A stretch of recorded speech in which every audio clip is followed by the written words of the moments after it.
I often get inquiries about rotation and how it's used and how I particularly apply it to my learning process. And I think maybe I'm going to use a little prelude as an example of how I use it and how if you don't use it, how you can get very angular up and down kind of playing.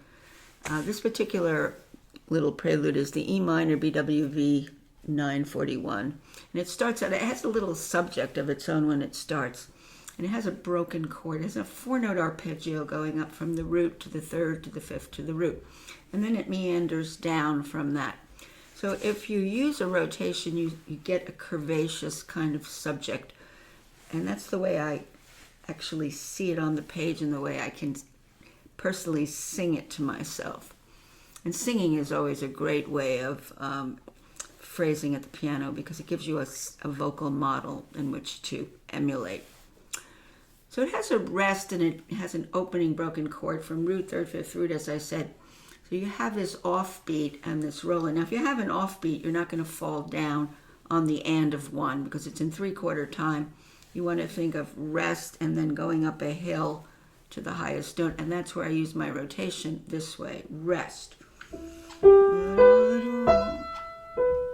It gives you a beautiful line. You can see what I'm doing. And then I'm going to continue that line because it's a long phrase. And it goes now to the dominant. That was the tonic E minor. Now it goes into the dominant and weaves around 2 here. Dominant, resolve, down. So you have to say, where am I going with that strand of that 2 voices? Where am I going with that strand of 2 measures? I'm going basically from tonic to a destination, just within those 2 measures of the dominant. That comes at the end of the second measure. Let's see, so I have to figure out how I'm going to use my rotation to realize the transit to the destination of the dominant. So I'm rolling up and then rolling around.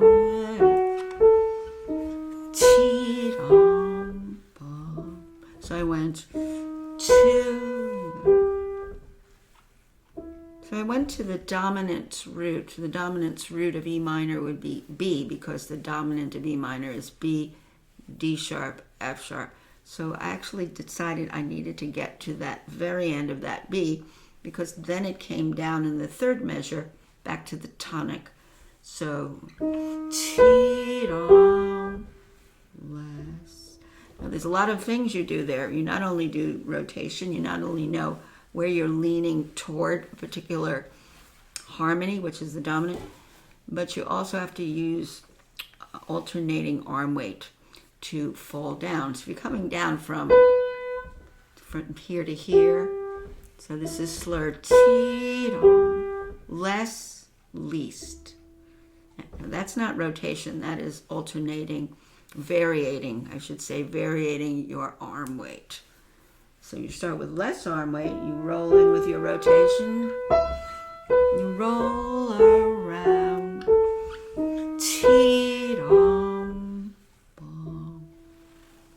Okay, now what he does here, he sets off the broken chord to this next section here, which is a sequence of 6. We could say consecutive 6. So we start the first 6th with the G and the E. Now you can use finger number 5-2. The reason I like 5-2 is because this is a tonic E minor, and we have 2 voices here. I want to be near this alto voice. So if I do thumb, thumb, it's too much of a poke. So I want to be more of feeding in the next step down with the next finger down. See, this is what he does. Now he goes to the next 6th with a tie. And now he just does consecutive 6. Each one is leaping up to more arm weight. And even more to most. And then under voice falls down. Continue the upper voice with more arm weight. So this is not rotation. And then listen to the top voice. Top voice.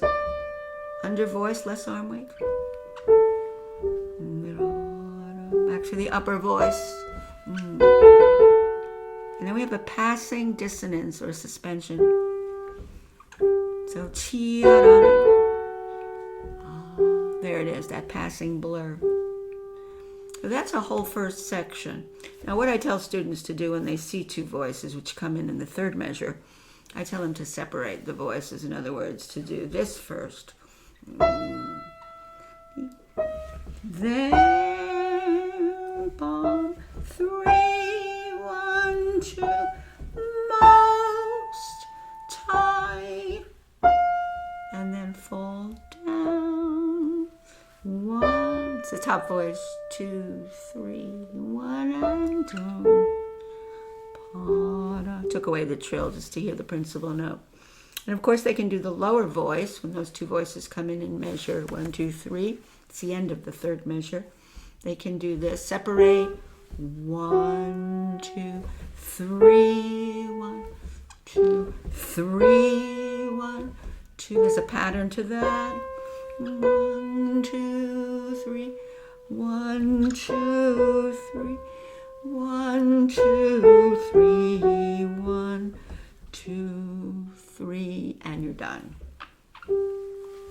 So you need to know those two voices. But what's beautiful about those consecutive 6 is how they build and how they spring up and then they step down. They're almost appoggiaturas, because you can have appoggiaturas with consecutive 6 because you can see that the line is springing up and stepping down, springing up and stepping down. So there is an appoggiatura shape to them. So when you have the appoggiatura, you lean on that note before you step down. And so you want to do that when you play it. You start. Here's where it starts. Ba, less, more. Step down is less, more. That's the peak. Yum, ba, fall down. D, under voice. And pull in the trill.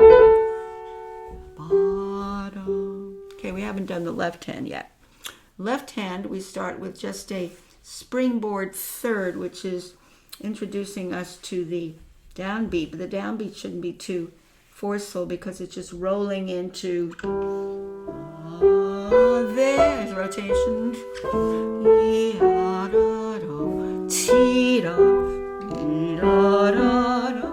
Now this is very important because this is emulating the subject. And this isn't a fugue, but it's typical of Bach to have an idea and to string the idea along through the texture. And so you want to follow that main idea of the broken chord, root, third, fifth, root. But then it doesn't exactly, this one actually does emulate almost completely, not quite what you heard in the first two measures as the subject. Let's see what it does. And I use rotation here. Forward. In this case, I go forward. Forward wrist roll. T. Now this is where it deviates. It stops. It doesn't go to there. It stops on the G. But it's you do experience it as nearly 99% of the subject. So you're rolling up. It's too loud. Let it meander. Now that one continues this meandering broken chord, but it's not the subject, but it's pieces of the subject. Goes into another key. Dominant, secondary, dominant of G major. He keeps doing that broken chord. G major. Now this is different. What he does here is meanders down a little differently. And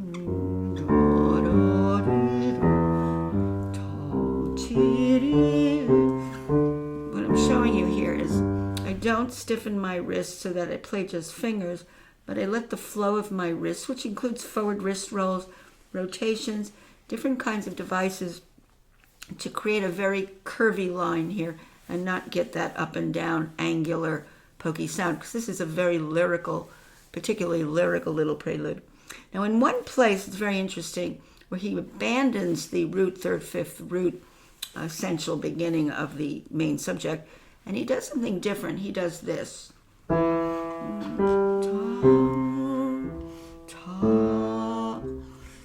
So I tell students, listen for this line.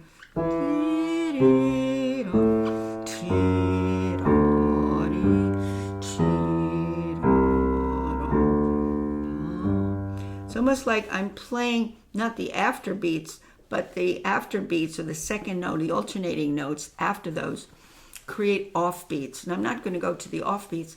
I'm really going to go to this.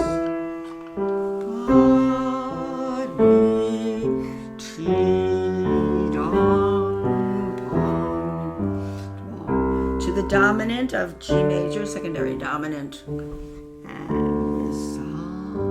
That's hard to do. You can't do that with fingers. If you do it with fingers, you're going to get this. And that's why you have to do some bigger energy that has more of a flow through your wrists from your relaxed energy down your arms. And so these forward wrist rolls here, you could call them rotations because if they're going forward. And it incorporates arm weight too.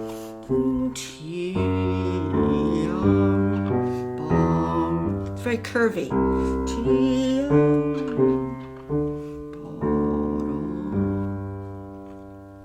Now, the tricky thing is to keep that essence of all of those shapes and the curves and using the forward wrist rolls and some of the rotations, and you have to join it with what you decided to do upstairs in the right hand. So it has to synthesize together, and it's easy to forget what you do here and concentrating on what you're doing here. With Bach, you have to know everything that you're doing in both hands. You have to know all your voices, what you're doing with them, how you're resolving them, how you're using your hands and arms, and so forth. So I'm going to put this first section together, and I'm going slowly. Slow practice is the best because it gives you a lot of control.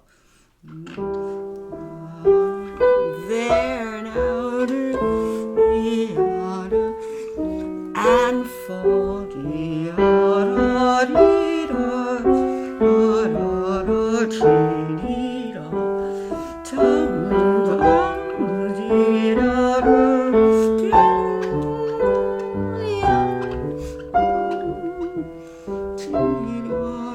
upper voice.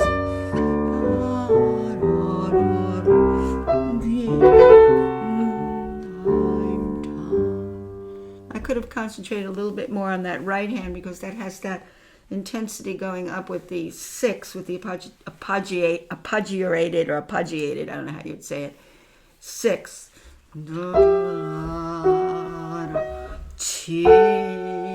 And more. Spring up to the second one.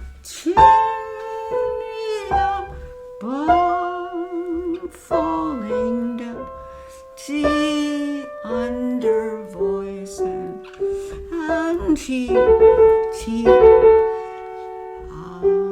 done. The next section is a B section. It's like something completely different. But one thing you have to be aware of is when you have these cadences, you're done. Because this takes the place of the beginning rest, that you had rest, da da da da. So here you finish, and now you're doing an upside down of a broken chord, coming from the 5th, the 3rd, the root. Because remember, he started this way. Now this time, we're not going to be in E minor anymore. We're going to go into the secondary dominant of D major. Now we have that broken chord, but coming down from the beginning, the idea. But it's the dominant, we think, of G, but it isn't, because he's going into another key immediately, which is the dominant of A minor. Resolve it. Now open up.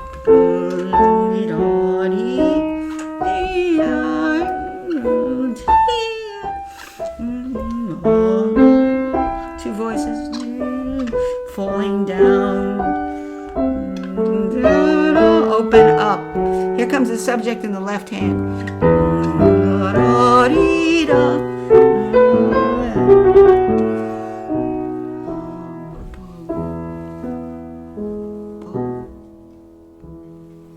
So the very end is really, could be buried, but you have to find it. This is toward the end. I'm done. Subject. a piece of it.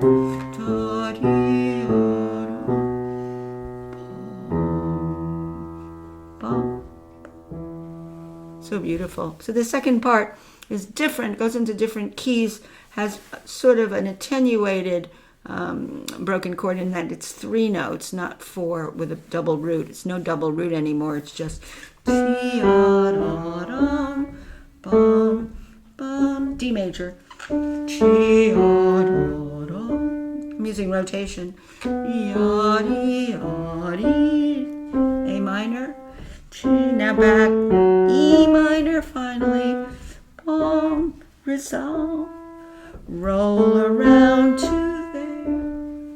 Roll around to, now long line. Now when I see these long lines, I need to know what I'm bringing out. This F sharp, D sharp,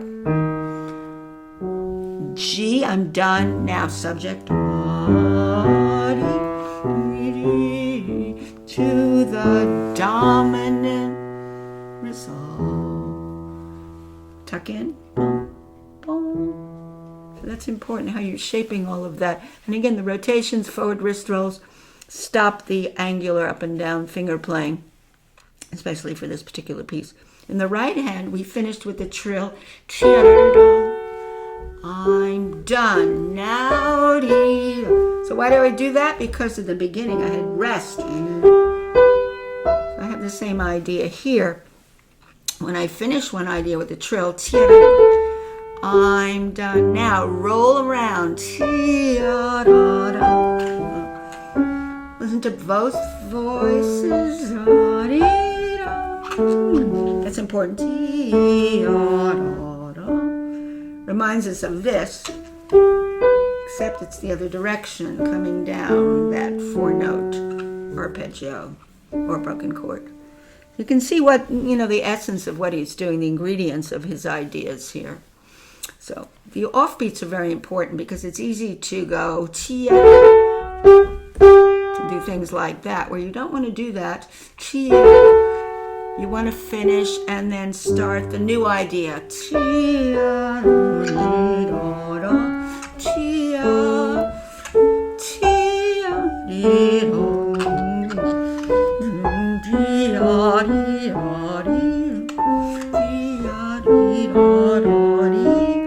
Listen to both voices. Sequence.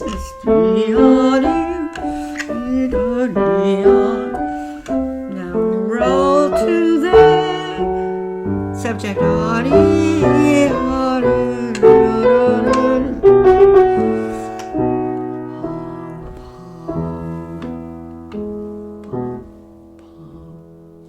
the end, you want to hear nice balance. That's tricky to do. Under voice, alto voice.